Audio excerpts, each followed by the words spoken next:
നമസ്കാരം. സാമൂഹിക മാധ്യമങ്ങളിലൂടെ ജീവകാരുണ്യ പ്രവർത്തനവും സാമൂഹിക പ്രവർത്തനങ്ങളുമായി മുന്നോട്ട് പോകുന്ന നർഗീസ് ബീഗമാണ് ഇന്ന് നമ്മുടെ അതിഥി. സാമൂഹിക മാധ്യമങ്ങളിലൂടെ ഒട്ടേറെ പേർക്ക് തണലാവുകയാണ് വയനാട്ടിൽ നിന്നുള്ള നർഗീസ് ബീഗം എന്ന സാമൂഹ്യ പ്രവർത്തക. നർഗീസ്, സ്വാഗതം മോർണിംഗ് ഷോയിലേക്ക്. സോഷ്യൽ മീഡിയ, പ്രത്യേകിച്ച് ഫേസ്ബുക്ക് പ്രൊഫൈലിനെ ഉപയോഗപ്പെടുത്തിക്കൊണ്ട് ഒട്ടേറെ ആളുകളുടെ ജീവിതത്തിലേക്ക് വെളിച്ചം വിതറാൻ, അല്ലെങ്കിൽ അവർക്കൊരു കൈത്താങ്ങാവാൻ നർഗീസിന് സാധിക്കുന്നുണ്ട്. രോഗികളുണ്ട്, അതുപോലെ തന്നെ അവശരായ ആളുകളൊക്കെ ഉണ്ട്. എന്തൊക്കെ പ്രവർത്തനങ്ങളാണ് ഇപ്പോൾ നർഗീസ് നടത്തിക്കൊണ്ടിരിക്കുന്നത്? ഏത് ബാനറിലാണ് ഈ കാര്യങ്ങളൊക്കെ ആയിട്ട് മുന്നോട്ട് പോകുന്നത്? ഫേസ്ബുക്ക് എന്ന മാധ്യമത്തിലൂടെയാണ് ഞാൻ കുറേ കാര്യങ്ങൾ ചെയ്യുന്നത്. ഇപ്പം 41ാമത്തെ വീടിൻ്റെ പണി നടക്കുന്നുണ്ട്. 41ാമത്തെ വീട് തൃശ്ശൂർ ജില്ലയിലാണ്, 40ാമത്തെ വീട് പാലക്കാടാണ്. അപ്പോൾ ഓരോ ആളുകളെ നമ്മളെ ഫേസ്ബുക്ക് സുഹൃത്തുക്കളിലൂടെയാണ് എല്ലാ കാര്യങ്ങളും ചെയ്യുന്നത്. ഇപ്പോൾ അനവധി കാര്യങ്ങൾ, ഒരുപാട് രോഗികളുണ്ട്. നമ്മൾ ആശ്രയിക്കുന്ന കാസർഗോഡ് മുതൽ തിരുവനന്തപുരം വരെ ആളുകളുണ്ട്. മന്ത്ലി നമ്മൾ ഭക്ഷണ കിറ്റും അതുപോലെ മെഡിസിനും ആശുപത്രി സപ്പോർട്ടും കൊടുത്തുകൊണ്ടിരിക്കുന്ന ആളുകൾ. അപ്പോൾ അങ്ങനെ ഒരുപാട് പറഞ്ഞാൽ 100ഓളം ആളുകൾ മന്ത്ലി നമ്മൾ കെയർ ചെയ്ത് പോകുന്നുണ്ട്. അതുപോലെ തന്നെ അനവധി കാര്യങ്ങൾ, കുറേയധികം കുട്ടികളെ കല്യാണത്തിനും മറ്റു സഹായം ചോദിച്ചു വരും. എല്ലാം ഫേസ്ബുക്ക് പ്രൊഫൈൽ, എൻ്റെ നർഗീസ് ബീഗം എന്നുള്ള പ്രൊഫൈലിലൂടെയാണ് കാര്യങ്ങളൊക്കെ ചെയ്യുന്നത്. ഒത്തിരി വർഷങ്ങളായി ഫേസ്ബുക്കിൽ 5-6 വർഷമായിട്ട് ആക്റ്റീവാണ്. അപ്പോൾ ആദ്യം നമ്മൾ ഒന്നുമില്ലായ്മയെന്ന്, ഞാനൊരു നേഴ്സാണ്, ആശുപത്രിയിൽ ജോലി ചെയ്യുന്നുണ്ട്. അതിൽ നിന്ന് കിട്ടുന്ന തുച്ഛമായ ആ പൈസയെന്ന് കുറച്ച് കിടപ്പ് രോഗികൾക്കൊക്കെ മാറ്റി വെച്ചുകൊണ്ടായിരുന്നു എൻ്റെ തുടക്കം. പിന്നീട് നമ്മൾ പറയുന്ന ആളുകളെ ഫേസ്ബുക്കിലൂടെ നമ്മൾ ഓരോ ആളുകളെ പറ്റി പറയുമ്പോൾ അത് മറ്റുള്ളവരത് കേൾക്കുകയും കാണുകയും ചെയ്യുമ്പോൾ അവരത് ഹൃദയം കൊണ്ട് ഏറ്റെടുക്കുകയായിരുന്നു. നർഗീസിന് നഴ്സിംഗ് ജോലി ലഭിച്ച് അതിൻ്റെ സ്റ്റൈപ്പൻഡ് കൈ കിട്ടിയ അന്ന് തുടങ്ങിയിട്ടുണ്ട് ഇത്തരം പ്രവർത്തനങ്ങളെന്നാണ് അറിയാൻ പറ്റിയത്. അപ്പോൾ അന്ന് തുടങ്ങി, പിന്നീട് സ്വർണ്ണാഭരണങ്ങളൊക്കെ ഇങ്ങനെ ഈ ഒരു രീതിയിൽ കൊടുത്തു. സ്വന്തം നിലക്ക് തന്നെ അതിലേക്ക് ഇറങ്ങിയിട്ടാണ് പിന്നെയാണ് പൊതുജനങ്ങളിൽ നിന്ന് സഹായങ്ങൾ സ്വീകരിച്ചുകൊണ്ട് വലിയ പ്രവർത്തനങ്ങളിലേക്ക് ഇറങ്ങിയത്. എങ്ങനെയായിരുന്നു ഇതിൻ്റെ ഒരു തുടക്കം? ഒരുപാട് കാര്യങ്ങൾ ചെയ്യണമെന്ന് ആഗ്രഹം ഉണ്ടായിരുന്നു. പക്ഷേ നമ്മൾ 0 ആയിരുന്നല്ലോ. അപ്പോൾ ഒരു ജോലി എന്ന് പറഞ്ഞാൽ നഴ്സിംഗ് എന്ന് പറഞ്ഞത് എനിക്ക് വെറും ജോലി ആയിരുന്നില്ല. ഞാൻ ചെറുപ്പം മുതലേ സ്കൂളിലൊക്കെ പഠിക്കുന്ന സമയത്ത് ടീച്ചേഴ്സ് ചോദിക്കുമല്ലോ എന്തായി തീരണം എന്ന് എല്ലാവരോടും ചോദിക്കുമ്പോൾ ഞാൻ 2ാം ക്ലാസ് 3ാം ക്ലാസ് എന്നൊക്കെ പറഞ്ഞിരുന്നത് എനിക്ക് നഴ്സ് ആവണം എന്നായിരുന്നു. അപ്പോൾ അത്രയധികം ആഗ്രഹിച്ചാണ് ഞാൻ നഴ്സിംഗ് എന്ന ജോലി, ആ ഒരു പ്രൊഫഷൻ തിരഞ്ഞെടുത്തത്. അപ്പോൾ ആ ജോലി കിട്ടി, നഴ്സിംഗ് എന്ന ജോലി കിട്ടി. സ്റ്റൈപ്പൻഡ് കിട്ടുമല്ലോ, 300 രൂപയായിരുന്നു അന്ന് എനിക്ക് ചമ്മാട് പത്തൂർ നഴ്സിംഗ് ഹോമിൽ നിന്ന് കിട്ടിക്കൊണ്ടിരുന്നത്. അപ്പോൾ അന്ന് ആ 300 രൂപ തരുന്നത് നമുക്ക് ഭക്ഷണത്തിനായിരുന്നു. മെസ്സ് 250-225 രൂപയിലൊക്കെ ഞാൻ എൻ്റെ ഭക്ഷണം ഒതുക്കി അതിൽ നിന്ന് കിട്ടുന്ന ഒരു തുക 50, ചിലപ്പോൾ 30 രൂപയൊക്കെ ബാലൻസ് വരുള്ളൂ മന്ത്ലി. അത് ഇതുപോലെ കുറച്ച് പേരുണ്ടായിരുന്നു. എൻ്റെ കണ്ണിൽ ഉടക്കിയ ഒരു 3-4 രൂപങ്ങളുണ്ടായിരുന്നു. ആരും അത് ശ്രദ്ധിക്കപ്പെട്ടിട്ടുണ്ടാവില്ല. പക്ഷേ ആ ഒരു പ്രായത്തിൽ ഞാനത് ശ്രദ്ധിച്ചു. എനിക്ക് അവരിലേക്ക് എന്തെങ്കിലും അവർക്ക് ചെയ്യണമെന്ന് ആഗ്രഹം കൊണ്ടാണ് ആ ഒരു 30 രൂപ 50 രൂപയൊക്കെ അവർക്ക് മെഡിസിൻ മേടിക്കാനും എക്സ്റേ എടുക്കാനും ലാബിലെ ടെസ്റ്റുകൾക്കും ഒക്കെ നൽകാൻ എനിക്ക് സാധിച്ചു. പിന്നീട് അത് സാലറി ആയപ്പോൾ കുറച്ചും കൂടി തുക എനിക്ക് മാറ്റി വെക്കാനും, മാസം 500 രൂപയൊക്കെ മാറ്റി വെക്കാനും ഇവർക്ക് വേണ്ടിയിട്ട് ഈ ഒരു 3-4 പേരുണ്ടായിരുന്നു.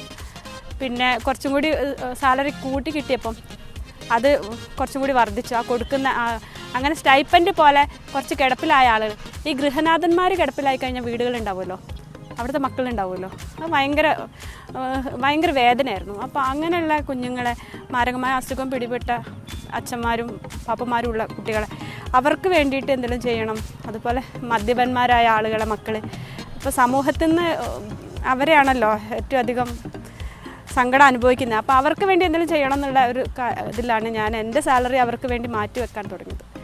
പിന്നീട് ഫേസ്ബുക്കിൽ ആക്റ്റീവ് ആയതിനു ശേഷം ഞാൻ ഇവരെ പറ്റിയൊക്കെ ഇങ്ങനെ നിരന്തരം പറഞ്ഞുകൊണ്ടിരിക്കും. ഓരോ ആളുകളെയും മറ്റുള്ളവർക്ക് എന്നിലൂടെ പരിചയമാവാൻ തുടങ്ങി. അപ്പോൾ എന്നോട് ഇങ്ങോട്ട് ചോദിക്കാൻ തുടങ്ങും, മധുചേട്ടൻ എങ്ങനെയുണ്ട്, അതുപോലെ റസാക്കിന് എങ്ങനെയുണ്ട്. എന്നപ്പോൾ ഞാൻ പരിചയപ്പെടുത്തുന്ന ആളുകളൊക്കെ അവരും ഹൃദയം കൊണ്ട് ഏറ്റെടുത്തു. അപ്പോൾ അവർക്ക് മറ്റുള്ള ആവശ്യങ്ങളൊക്കെ നികത്തി കൊടുക്കാൻ എനിക്ക് സാധിച്ചു. ഇപ്പോൾ വീൽ ചെയർ വേണമെന്നുണ്ടെങ്കിൽ, അല്ലെങ്കിൽ സർജറിക്ക് പൈസ ആവശ്യമുണ്ടെങ്കിൽ, അവർക്ക് വീട്ടിലേക്ക് എന്തെങ്കിലും ആവശ്യമുണ്ടെങ്കിൽ, ഫർണിച്ചറോ മറ്റു ആവശ്യങ്ങളുണ്ടെങ്കിൽ എനിക്ക് ധൈര്യമായിട്ട് പറയാൻ പറ്റും. കാരണം അത് ഞങ്ങൾ ചെയ്തോളാം എന്ന് പറഞ്ഞത് ഏറ്റെടുക്കാൻ ആളുകളുണ്ടായി. ഒരുപാട് ഫോളോവേഴ്സ് വന്നു. അപ്പോൾ അവരൊക്കെ എന്നെ നിത്യവും വായിക്കാൻ തുടങ്ങി. അപ്പം ഞാൻ പറയുന്ന കാര്യങ്ങൾ അവരെ കൊണ്ട് പറ്റുന്ന രീതിയിൽ സപ്പോർട്ട് ചെയ്യാൻ തുടങ്ങി. അതുകൊണ്ട് അനേകം കാര്യങ്ങൾ എനിക്ക് ചെയ്യാൻ സാധിച്ചത്. അല്ലെങ്കിൽ ഒന്നുമല്ല, കാരണം ഒന്നിനും പറ്റില്ല.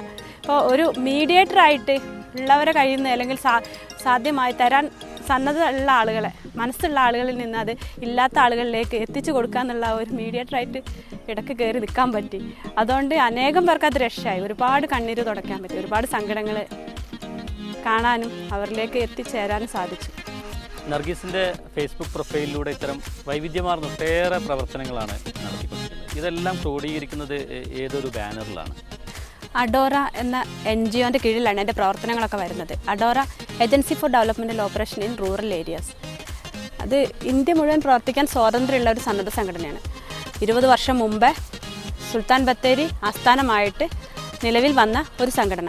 അതിൻ്റെ എക്സിക്യൂട്ടീവ് ഡയറക്ടറായിട്ട് ഞാൻ ചാർജ് എടുത്തിട്ട് 3 വർഷമായി. അതിനുശേഷം ഇപ്പം എൻ്റെ പ്രവർത്തനങ്ങളൊക്കെ ഇപ്പോൾ അഡോറിൻ്റെ കീഴിലാണ് വരുന്നത്. നമ്മൾ അഡോറിൻ്റെ കീഴിൽ ഇപ്പോൾ മെയിനായിട്ട് ചെയ്യുന്നത് ഏഞ്ചൽസ് എന്ന വസ്ത്രാലയങ്ങളാണ്. ഏഞ്ചൽസ് നമ്മളെപ്പോലെ ഷോപ്പിംഗ് ചെയ്യാൻ എല്ലാവർക്കും അർഹത ഉണ്ട്. പൈസ ഇല്ലാത്ത ആളുകൾക്കും ഷോപ്പിംഗ്, അവർക്ക് ഇഷ്ടപ്പെട്ട വസ്ത്രങ്ങൾ തിരഞ്ഞെടുക്കാനുള്ള ഒരു സംവിധാനം, അതാണ് ഏഞ്ചൽസ്. ഇപ്പോൾ സുൽത്താൻ ബത്തേരിയിൽ 2.5 വർഷമായി ഒരെണ്ണം, കമ്പളക്കാട്, തലപ്പുഴ, അതുപോലെ മേപ്പാടി 4 ഭാഗങ്ങളിലായിട്ടാണ്. കൂടുതലും ട്രൈബൽസും അതുപോലെ തോട്ടം തൊഴിലാളികളാണ് അവിടെ വസ്ത്രങ്ങൾ എടുക്കാൻ വരുന്നത്. അർഹതപ്പെട്ട ആളുകൾക്ക് മാത്രമേ അവിടുന്ന് ആവശ്യത്തിനനുസരിച്ച് വസ്ത്രങ്ങൾ കൊണ്ടുപോകാം. അപ്പോൾ ഒരുപാട് പേർ, ഒട്ടനവധി ആളുകൾ സപ്പോർട്ട് ചെയ്യുന്നുണ്ട് ഏഞ്ചൽസിനെ. പഴയതും പുതിയതുമായിട്ടുള്ള വസ്ത്രങ്ങളും ചെരുപ്പുകളും ഫർണിച്ചറുകളും അവിടെ എത്തിച്ചേരുന്നുണ്ട്. അതിനാൽ തന്നെ അതില്ലാത്ത ആളുകളിലേക്ക് എത്തിച്ച് നൽകാൻ സാധിക്കുന്നുണ്ട്. ഇപ്പോൾ വീടുകളൊക്കെ പൊളിക്കുമ്പോഴൊക്കെ വരുന്ന സാധനങ്ങളൊക്കെ ഉണ്ടാവുമല്ലോ, വാതിലുകൾ, കട്ടിലുകൾ, അങ്ങനത്തെ സാധനങ്ങൾ. അതുപോലെ വീട് മാറുമ്പോൾ ഷിഫ്റ്റ് ചെയ്യുമ്പോൾ പഴയ ഫർണിച്ചറുകൾ, ഇലക്ട്രോണിക് സാധനങ്ങളൊക്കെ ആളുകൾ വിളിച്ച് എനിക്ക് തരാറുണ്ട്. അതൊക്കെ ഇല്ലാത്ത ആളുകളിലേക്ക് എത്തിച്ച് നൽകുന്നു. അങ്ങനെയുള്ള ഒരു പ്രവർത്തനം ഇതിൻ്റെ കൂടെ ചെയ്യുന്നുണ്ട്. അപ്പോൾ ഒരുപാട് ആളുകൾ കട്ടിലുകളും അലമാരികളും ടിവിയും അതുപോലെ അനേക സാധനങ്ങൾ എത്തിച്ചു കൊടുക്കാൻ ഇങ്ങനെ സാധിച്ചിട്ടുണ്ട്. അപ്പോൾ ഇതൊക്കെ പ്രവർത്തിക്കുന്നതായിരിക്കാം, പക്ഷേ അവരുടെ വീടിനത് നല്ല ഫ്ലാറ്റിലേക്കൊക്കെ മാറുമ്പോൾ ഇതൊക്കെ അവർക്കത് അധികപ്പറ്റാകുമ്പോൾ അവരത് എന്നെ വിളിച്ച് തരും. അങ്ങനെ ഒരുപാട് ആളുകൾ അങ്ങനെയും ചെയ്യുന്നുണ്ട്. ഇപ്പോൾ അഡോറിൻ്റെ കീഴിൽ തന്നെ പുനർജനി എന്ന് പറഞ്ഞ ഒരു റീസൈക്കിൾ യൂണിറ്റ് കൂടി സ്റ്റാർട്ട് ചെയ്തിട്ടുണ്ട്. അത് പഴയ വസ്ത്രങ്ങൾ കിട്ടുമ്പോൾ നമ്മൾ ഒരുപാട് വേസ്റ്റ് വരാൻ സാധ്യതയുണ്ട്. ആ വേസ്റ്റിൽ നിന്ന് ഉൽപ്പന്നങ്ങൾ ഉണ്ടാക്കുക, പൂച്ചട്ടികൾ ഉണ്ടാക്കുന്നുണ്ട്, അതുപോലെ ബാഗ്, ചവിട്ടി, അങ്ങനെയുള്ള സാധനങ്ങൾ. ഈ ബാഗൊക്കെ അതിൽ നിന്ന് ഉണ്ടാക്കിയതാണ്, ഈ ജീൻസിൽ നിന്ന് ഉണ്ടാക്കിയതാണ്. അപ്പോൾ അങ്ങനെയുള്ള സാധനങ്ങൾ ഉണ്ടാക്കി അതിൽ നിന്ന് ചെറിയൊരു വരുമാനം കുറച്ച് നിർദ്ധരായ പെൺകുട്ടികൾ ജോലി കൊടുത്തുകൊണ്ട് തുടങ്ങിയതാണ്. പൂച്ചട്ടികൾ ഉണ്ടാക്കുന്നുണ്ട് ക്ലോത്തിൽ നിന്ന്. അപ്പോൾ അത് അങ്ങനെ ഒരു ഭാഗമായിട്ട് അത് ചെയ്യുന്നുണ്ട്. പിന്നെ ഈ കുറേ കുട്ടികളെ പഠിപ്പിക്കുന്നുണ്ട്, 48ഓളം കുട്ടികളെ പഠിപ്പിക്കുന്നുണ്ട്. ഒക്കെ അച്ഛനില്ലാത്ത കുട്ടികളാണ് കൂടുതലും, അല്ലെങ്കിൽ കിടപ്പിലായിട്ടുള്ള ആളുകളെ മക്കളൊക്കെയാണ്. പിന്നെ ഈ വയനാട് പോലത്തെ പ്രദേശത്ത് അനേകം ഉപേക്ഷിക്കപ്പെട്ട സ്ത്രീകളുണ്ട്. അങ്ങനെയുള്ള സ്ത്രീകളുടെ മക്കളുണ്ട്. ഇപ്പോൾ എവിടെന്നെങ്കിലുമൊക്കെ വന്ന് കല്യാണം കഴിച്ചിട്ട് ഇട്ടിട്ട് പോകും. അപ്പോൾ 3-4 കുട്ടികളാകുമ്പോൾ പിന്നെ അവർക്ക് ആ കുട്ടികൾക്ക് വേണ്ടി ഒന്നും ചെയ്യാൻ പറ്റില്ല. കുട്ടികളുടെ വിദ്യാഭ്യാസം മറ്റുള്ള കാര്യങ്ങളൊക്കെ ചെയ്യാൻ പറ്റാതെ ആ സ്ത്രീകൾ വല്ലാതെ ബുദ്ധിമുട്ടുമ്പോൾ എന്നെ സമീപിക്കാറുണ്ട്. അങ്ങനെയുള്ള കുട്ടികളെ പഠിപ്പിക്കുന്നുണ്ട്. അപ്പോൾ അങ്ങനെ കുട്ടികളുടെ വിദ്യാഭ്യാസത്തിനും അവരെ ഉന്നമനത്തിനും ജോലിയാക്കി കൊടുത്തിട്ടുണ്ട് പല കുട്ടികൾക്കും. പിന്നെ കല്യാണത്തിൻ്റെ സഹായം, കിടപ്പിലായിപ്പോയ രോഗികൾക്ക് വേണ്ടിയിട്ട് തുറന്ന വാതിലുകളുള്ള വീട് എന്ന ഒരു കൺസെപ്റ്റ് നർഗീസ് അങ്ങനെ ഒരു കൺസെപ്റ്റ് മുന്നോട്ട് വെച്ചു എന്ന് പറഞ്ഞു. എന്താണ് അതുകൊണ്ട് ഉദ്ദേശിക്കുന്നത്? തുറന്ന വാതിലുകളുള്ള വീട് എന്നത് എൻ്റെ ഒരുപാട് നാളത്തെ ആഗ്രഹമായിരുന്നു. ഒരു വലിയ സ്വപ്നമാണത്. ഇതുവരെ സാധ്യമായിട്ടില്ല. അത് സ്പൈനൽ ഇഞ്ചേർഡ് ആയിട്ടുള്ള ആളുകൾക്ക് വേണ്ടിയിട്ടാണ്. ഇപ്പോൾ കിടപ്പിലായ അനേക രോഗികളെ, 32ഓളം ആളുകളെ, നട്ടലിന് ക്ഷതം സംഭവിച്ച ആളുകളെ ഞാൻ കോയമ്പത്തൂർ സഹായി കൊണ്ട് ട്രീറ്റ്മെൻറ്റ് കൊടുത്തിട്ട് സ്വന്തം കാര്യം നോക്കാം എന്നൊരവസ്ഥയിലേക്ക് കൊണ്ടുവന്നിട്ടുണ്ട്. അവരെ കൊണ്ടുപോകുന്നു, ഡിസ്ചാർജായി കൊണ്ടുവരണമൊക്കെ ഞാൻ തന്നെയാണ്. അപ്പോൾ അത്തരത്തിലുള്ള ആളുകൾക്ക് നമുക്ക് സ്വന്തമായിട്ടൊരു സ്ഥാപനം ഉണ്ടെങ്കിൽ ബൈസ്റ്റാൻഡറായിട്ട് എനിക്ക് തന്നെ നിൽക്കും. ബൈസ്റ്റാൻഡർ ഇല്ലാത്ത ഒരുപാട് പേരുണ്ട്, നോക്കാൻ ആളില്ലാതൊക്കെ കിടപ്പിലായിട്ടുള്ള ആളുകൾ വയനാട് ജില്ലയിൽ മരത്തുനിന്നൊക്കെ വീണിട്ടുള്ള ട്രൈബൽസൊക്കെ ചെറുപ്പക്കാർ ഒരുപാടുണ്ട്. അപ്പോൾ അവർക്ക് വേണ്ടിയിട്ട് ഒരു സ്ഥാപനം, എപ്പോഴും കയറി വരാനും ഇറങ്ങി പോകാനും പറ്റുന്ന തുറന്ന വാതിലുകളുള്ള ഒരു വീട്, ഒരു സങ്കല്പമാണ് ഭയങ്കര. പക്ഷെ ഇതുവരെ അതൊന്നും സാധ്യത കഴിഞ്ഞിട്ടില്ല. ഒട്ടനേകം കാര്യങ്ങൾ ചെയ്യുന്നത് പ്രവാസി സുഹൃത്തുക്കളെ അതുപോലെ എൻ്റെ ഫോളോവേഴ്സിൻ്റെ ഒക്കെ സഹായത്താലാണ്. സാധാരണക്കാരിയായ എനിക്ക് ഇത്രയധികം കാര്യങ്ങൾ സ്വപ്നം കാണാൻ സാധിക്കുന്നതിലേറെ ആളുകൾക്ക് താങ്ങും തണലും ആവാൻ സാധിച്ച്, ഒരുപാട് പേരെ കൂട്ടിപ്പിടിക്കാൻ സാധിച്ചത് അനേകം മനുഷ്യരുടെ വിയർപ്പിൻ്റെ വിലയാണ്. ഒരുപാട് പേര് പ്രവാസി സുഹൃത്തുക്കളൊക്കെ തുച്ഛമായ ശമ്പളം വാങ്ങുന്ന ആളുകളൊക്കെ അതിൽ നിന്നൊരു പങ്ക് എനിക്ക് മാറ്റി വെച്ചിട്ട് തരാറുണ്ട്. ഇത് നിങ്ങളെ കാരുണ്യ പ്രവർത്തനങ്ങളിലേക്ക് ഇരിക്കട്ടെ എന്ന് പറഞ്ഞിട്ട്. അതുകൊണ്ട് തന്നെ ആ ഓരോ രൂപക്കും വിലയുണ്ട്. അതിനൊക്കെ അർഹതപ്പെട്ട ആളുകളിലേക്ക് തന്നെ അത് എത്തണം എന്ന് എനിക്ക് ഭയങ്കരമായിട്ട് നിർബന്ധമുണ്ട്. അങ്ങനെ ഒരുപാട് പേരെ സപ്പോർട്ട് ചെയ്യാൻ സാധിക്കുന്നത് ഈ മനുഷ്യരുടെ, ഈ ഒരുപാട് വലിയ വലിയ മനുഷ്യരുടെ ആ ഒരു മനസ്സുകൊണ്ട് തന്നെയാണ്. ഫേസ്ബുക്ക് പ്രൊഫൈലിലൂടെ ആളുകൾ അറിഞ്ഞു, അവർ സഹായിക്കുന്നു, അവരുടെ ഭാഗത്തു നിന്നുള്ളൊരു അംഗീകാരം, അത് തന്നെ ഏറ്റവും വലിയ പുരസ്കാരങ്ങളാണ്. എന്നിരുന്നാലും നർഗീസിന് മറ്റ് അനേകം പുരസ്കാരങ്ങളും നേടിയിട്ടുള്ളത്. ഏതൊക്കെ പുരസ്കാരങ്ങളാണ് ഇപ്പോൾ ലഭിച്ചിട്ടുള്ളത്? അനേകം പുരസ്കാരങ്ങൾ കിട്ടിയിട്ടുണ്ട്. അനേകം എന്ന് പറഞ്ഞാൽ 100ഓളം. അതിലിപ്പോൾ എടുത്തു പറയത്തക്ക പുരസ്കാരങ്ങൾ പറഞ്ഞാൽ വ്യാപാരി വ്യവസായിൻ്റെ ഇപ്പോൾ ഫറൂഖ്, കോഴിക്കോട്, മുക്കം, എൻ്റെ സ്വന്തം നാട്ടിലെ കാരാട് വ്യാപാരി വ്യവസായിൻ്റെ ഒക്കെ പുരസ്കാരങ്ങൾ. പിന്നെ കഴിഞ്ഞ വർഷം സൂര്യ TV-ൻ്റെ ഒരു പുരസ്കാരം ഉണ്ടായിരുന്നു. ഇപ്പോൾ ഈസ്റ്റേൺ ഭൂമിക അവാർഡ് ഉണ്ട്, മറ്റന്നാളെ കൊച്ചിയിൽ പോയി. അപ്പം മലബാർ അടുക്കളൻ്റെ ഒരു അവാർഡ് ഉണ്ട് ഇപ്രാവശ്യത്ത്. പിന്നെ ഒരുപാട് വാട്സപ്പ് ഗ്രൂപ്പുകളുടെയും അതുപോലെ ഒരുപാട് ക്ലബ്ബുകളുടെ ഒക്കെ ആയിട്ട് അനേകം, ഓരോരുത്തരും എടുത്ത് പറയാൻ പറ്റില്ല, അത്ര അനേകം 100ഓളം പുരസ്കാരങ്ങൾ കിട്ടിയിട്ടുണ്ട്. അപ്പോൾ ഓരോ പുരസ്കാരം വാങ്ങിക്കാനും പോകുമ്പോഴും ഞാൻ ആഗ്രഹിക്കും നല്ല പൈസ ഉണ്ടെങ്കിൽ നന്നായിരുന്നു എന്ന്. കാരണം നമുക്കെപ്പോഴും ആവശ്യം അതാണല്ലോ. വീട്ടിലിപ്പോൾ വെക്കാൻ സ്ഥലമില്ലാത്ത അത്രയധികം ഫലകങ്ങളുണ്ട്. അപ്പോൾ അതെന്തായാലും സന്തോഷമാണ്. കാരണം നമ്മൾ അംഗീകരിക്കുന്നുണ്ടല്ലോ ആളുകൾ. അതാണ് എപ്പോഴും ഞാനത് വളരെ സന്തോഷത്തോടെ തന്നെയാണ് സ്വീകരിക്കുന്നത്. മറ്റുള്ളവർക്ക് ഉപയോഗപ്പെടുത്താം എന്നൊരു ആഗ്രഹമാണ്. എപ്പോഴും പൈസക്ക് ആവശ്യമാണ്. നിരന്തരം ആളുകൾ വിളിച്ചുകൊണ്ടിരിക്കുകയാണ് ഓരോ ആവശ്യങ്ങൾ പറഞ്ഞിട്ട്.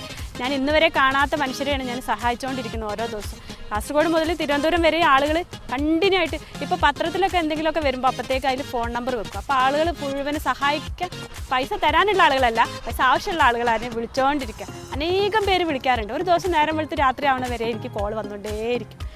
മലപ്പുറം ജില്ലയിലെ കാരാട് ജനിച്ച് വയനാട്ടിലെ ചൂരൽമലയിലേക്ക് എത്തിപ്പെട്ട് ഇപ്പം കോഴിക്കോട് ഫറോക്കിൽ സ്വകാര്യ ആശുപത്രിയിൽ നഴ്സായി ജോലി ചെയ്യുകയാണ് നർഗീസിൻ്റെ ഒരു പ്രൊഫൈലിലൂടെ, ഫേസ്ബുക്ക് പ്രൊഫൈലിലൂടെ ഒട്ടേറെ ജീവിതങ്ങൾക്ക് അവർ കൈത്താങ്ങാവുകയാണ്.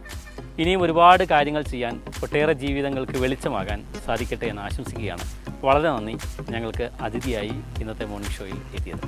എനിക്ക് ഇനി ഒരുപാട് സപ്പോർട്ടിങ് ആവശ്യമാണ്. നിങ്ങളുടെയൊക്കെ സപ്പോർട്ടിങ് എനിക്ക് ഉണ്ടാവണം. കാരണം ഒത്തിരി ആളുകൾ എന്നിലേക്ക് എത്തിച്ചേരുന്നുണ്ട്. ഓരോ ദിവസം പുതിയ പുതിയ ആളുകൾ എങ്ങനെ പരിചയപ്പെട്ടുകൊണ്ടിരിക്കുകയാണ്. ഓരോ ദിവസവും ഒരുപാട് ധാരണകൾ കണ്ടുകൊണ്ടിരിക്കുകയാണ്. അപ്പോൾ എപ്പോഴും എല്ലാവരും സപ്പോർട്ടിങ് എനിക്ക് ആവശ്യമാണ്. എന്തായാലും സന്തോഷം. മീഡിയ വണ്ണിന് നന്ദി. നമസ്കാരം.